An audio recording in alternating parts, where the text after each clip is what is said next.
நீங்கள் வாடகை வீட்டில் வசிப்பவரா? சொந்த வீடு வேண்டுமா? இந்த எளிய முறை பரிகாரம் செய்தால் போதும், சொந்த வீடு உங்களிடமே கிடைக்கும். அந்த இறைவன் மனது வைத்து விட்டால் போதும், கையில் ஒரு ரூபாய் இல்லாதவன் கூட சீக்கிரமே சொந்த வீடு வாங்கிவிடுவான். காசு பணம் இல்லாமல் இந்த கலியுகத்தில் சொந்த வீடு வாங்க முடியாது. ஆனால் ஏதாவது ஒரு ரூபத்தில் காசு பணத்தை கொண்டு வந்து சேர்த்து சொந்த வீடு வாங்கும் யோகத்தை கொடுக்கக்கூடிய சக்தி அந்த எம்பெருமானுக்கு உண்டு. இறைவனையும் கிரகங்களையும் நம் வசப்படுத்திக் கொள்ள சில வழிபாட்டு முறைகளும் சில பரிகாரங்களும் நமக்கு சாஸ்திரத்தில் கொடுக்கப்பட்டுள்ளது. அதிலிருந்து இன்று ஒரு எளிமையான ஆன்மீகம் சார்ந்த பரிகாரத்தை தான் பார்க்க போகின்றோம். சொந்த வீடு வாங்க செய்ய வேண்டிய பரிகாரம். பொதுவாகவே வாடகை வீட்டில் குடியிருப்பவர்கள் செவ்வாய்க்கிழமை அன்று செவ்வாய் ஹோரை வரும்போது வீட்டு வாடகை கொடுத்து வந்தால் சீக்கிரமே சொந்த வீடு வாங்கக்கூடிய யோகம் கிடைக்கும் என்று சொல்லுவார்கள். நீங்களும் இதை பின்பற்றுங்கள். இதனோடு சேர்ந்து இன்னொரு விஷயத்தையும் செய்ய வேண்டும். செவ்வாய்க்கிழமைக்கு முந்தைய நாள் திங்கட்கிழமை இரவு 1 சிறிய கிண்ணத்தில் 1 கைப்பிடி அளவு மொச்சை, 1 கைப்பிடி அளவு சர்க்கரை அல்லது வெல்லம், 1 கைப்பிடி அளவு துவரம் பருப்பு போட்டு கொஞ்சமாக தண்ணீர் ஊற்றி ஊற வைத்து விடுங்கள். தண்ணீர் கொஞ்சம் ஊட்டினால்தான் மொச்சை ஊறும். மறுநாள் காலை செவ்வாய்க்கிழமை விடிந்ததும் சுத்தபத்தமாக குளித்து முடித்துவிட்டு, முடிந்தால் காலை 6 மணியிலிருந்து 7 மணிக்குள் இந்த மொச்சையை கொண்டு போய் ஒரு பசு மாட்டிற்கு சாப்பிட வைக்க வேண்டும். 6 மணியிலிருந்து 7 மணிக்குள் சென்று பசு மாட்டிற்கு இதை கொடுக்க முடியாது என்பவர்கள் காலை குளித்து முடித்துவிட்டு எந்த நேரம் முடியுமோ அப்போது பசு மாட்டிற்கு இதை கொடுத்து விடுங்கள். பசு மாட்டிற்கு இந்த உணவை கொடுக்கும் போது உங்கள் மனதார சொந்த வீடு வாங்க வேண்டும் என்று நினைத்து கொண்டே கொடுங்க. அதன் பிறகு வீட்டிற்கு வந்து உங்களுடைய அன்றாட வேலையை தொடங்கலாம். செவ்வாய்க்கிழமை மதியம் 1 மணியிலிருந்து 2 மணிக்குள் நீங்கள் வாடகை பணத்தை கொடுக்கலாம். மாதந்தோறும் இந்த பரிகாரத்தை செய்து வர நிச்சயமாக சொந்த வீடு வாங்கும் யோகத்தை அந்த பிரபஞ்சம் உங்களுக்கு கொடுக்கும். அது இன்னும் வீட்டிற்கு லட்சுமி கடாட்சத்தை கொண்டு வந்து சேர்க்கும். இதனோடு சேர்ந்து வாரந்தோறும் செவ்வாய்க்கிழமை வீட்டிலேயே முருகப்பெருமானை நினைத்து விளக்கு ஏற்றுங்கள். முருகப்பெருமானிடம் மனம் உருகி சொந்த வீடு கொடுக்க வேண்டும் என்று பிரார்த்தனை செய்தால் நிச்சயமாக எப்பேற்பட்ட ஏழையாலும் சொந்தமாக ஒரு வீட்டை வாங்க முடியும் என்பது நம்பிக்கை. எலி வலை என்றாலும் தனி வலையாக இருக்க வேண்டும் என்பது பழமொழி. சொந்த வீட்டில் வாழ்வதென்பது ஒரு தனி பெருமையும் மகிழ்ச்சியும் கூட. நமக்கென்று சொந்த வீடு இருப்பது எப்போதும் மனநிறைவை அளிக்கும். ஆனால் இப்பொழுது வளர்ந்து வரும் டெக்னாலஜியில் சொந்த வீடு என்பது பலருக்கு எட்டாக்கனியாகத்தான் உள்ளது. ஒரு சிலர் பணவசதி படைத்தவராக இருந்தாலும் சொந்த வீடு வாங்கும் யோகம் அமையாது. அப்படியே சொந்த மண் வாங்கினாலும் அதை கட்டி குடிபோகும் பாக்கியம் எல்லோருக்கும் கிட்டுவதில்லை. சொந்த வீடு கட்டும் யோகம் அமைய என்ன செய்ய வேண்டும்? முதலில் உங்களின் பூஜை அறையை நன்கு சுத்தம் செய்துவிட்டு அதில் ஒரு சிறிய கோலம் போட்டுக்கொள்ளுங்கள். அதன் மீது ஒரு தட்டினை வைத்து அதில் 6 அகல் விளக்குகளை வைத்து அவை அனைத்திற்கும் மஞ்சள் குங்குமம் போட்டு வைத்துக் கொள்ளுங்கள். பின்னர் அவற்றில் நல்லெண்ணெய் ஊற்றி பஞ்சி திரி போட்டு விளக்கை ஏற்றிக் கொள்ளுங்கள். இப்பொழுது முருகனை நினைத்து கொண்டு மலர்களால் அர்ச்சனை செய்து தீபம் காட்டி பிரார்த்தனை செய்யுங்கள். இந்த பிரார்த்தனையை நீங்கள் வாரம் வாரம் செவ்வாய்க்கிழமை அன்று தொடர்ந்து செய்து வாருங்கள். நீங்கள் விரைவில் வீடு கட்டி விடுவீர்கள் அல்லது வாங்கி விடுவீர்கள். ஜாதகருக்கு சொந்த வீடு கட்டும் யோகம் அவரது ஜாதகத்தில் இருக்க வேண்டும். சொந்த வீடு யோகம் ஜாதகருக்கு இல்லையெனில் என்னதான் முட்டி மோதினாலும் அமைவது கடினம்தான். சொந்த வீடு கட்டி குடிபோனாலும் அது நிலைக்க வேண்டும் என்றால் ஜாதகத்தில் செவ்வாய் கிரகம் வலுவான நிலையில் இருக்க வேண்டும். செவ்வாய் பலம் கூடுவதற்கான சில பரிகாரங்களை பார்க்கலாம்.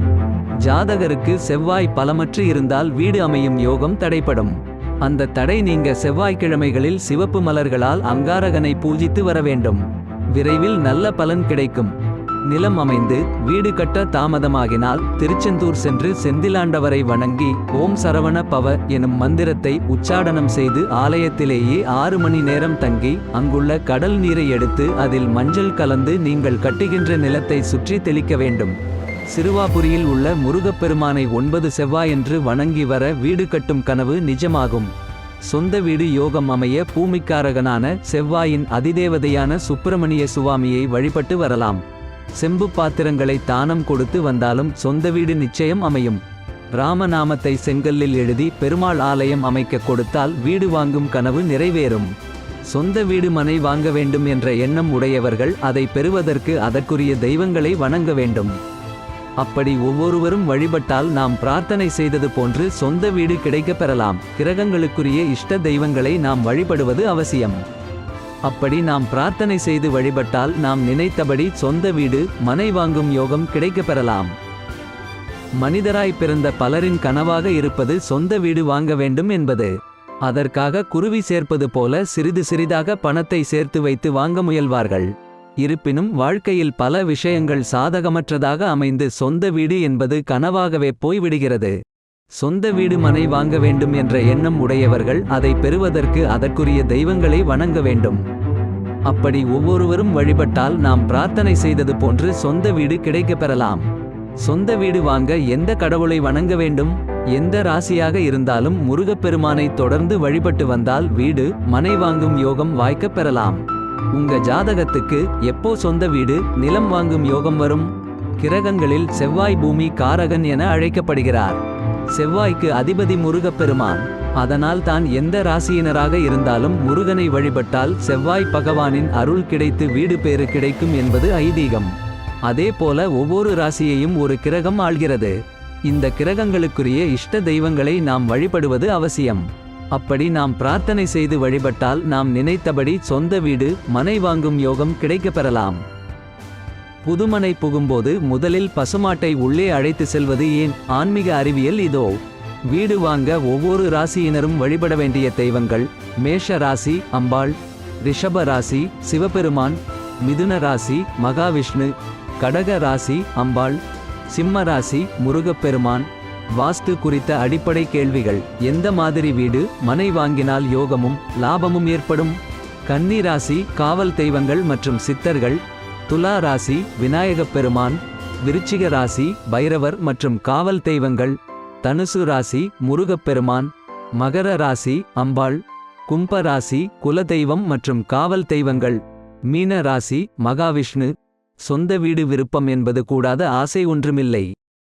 ஒரு மனிதனின் குறைந்தபட்சம் விருப்பம்தான் அது. எனினும் ஆழம் அறியாமல் காலை விட்டுவிடாதீர்கள். உங்கள் பலத்துக்கு ஏற்ப திட்டமிட்டு வாங்குங்கள். சரியான ஒத்துழைப்பு கிடைக்கவில்லை, கடன் பெற முடியவில்லை, ஒப்புதல் கிடைக்கவில்லை, வில்லங்கம் உள்ளது என்ற நிலை வந்தால் உங்கள் வசதிக்கேற்ப ஒரு உலோக விளக்கை வாங்கி உங்கள் வீட்டில் வழிபட்டு வசதி இல்லாத ஒரு சிவாலயத்துக்கு கொடுத்து விடுங்கள். வசதி இல்லாதவர்கள் விளக்கேற்ற உதவும் எண்ணெய் திரி போன்றவைகளை கூட உபயமாக அளிக்கலாம். ஈசன் சந்நிதியில் விளக்கேற்ற வழி செய்தவர்களின் வீட்டை வசதியாக மாற்றிக் கொடுப்பான் ஈசன் என்பது ஐதீகம். அதேபோல் ராமநாமத்தை திருமண்ணால் செங்கல்லில் எழுதி விஷ்ணு ஆலயம் அமைக்க தானமாக கொடுத்தால் வீடு வாங்கவும் கட்டவும் முடியும் என்பதும் நம்பிக்கை. இவற்றோடு நரசிம்மர் செவ்வாய் வழிபாடு, முருகப்பெருமான் மற்றும் செவ்வாய் பகவானை எண்ணி நோர்க்கப்படும் செவ்வாய் விரதம், குருவாயூர் கண்ணனுக்கு அவல் நைவேத்தியம் வைத்து வழிபடும் புதன் வழிபாடு, பைரவமூர்த்தி வழிபாடு, உங்கள் வேண்டுதல்களை சூட்சுமமாக இருந்து நடத்தித்தர உதவும் வண்ணம் செய்யப்படும் குல தெய்வத்திற்கான படையல் வழிபாடு, அமாவாசை வழிபாடு போன்றவையும் நல்ல பலன்களை அளிக்கும்.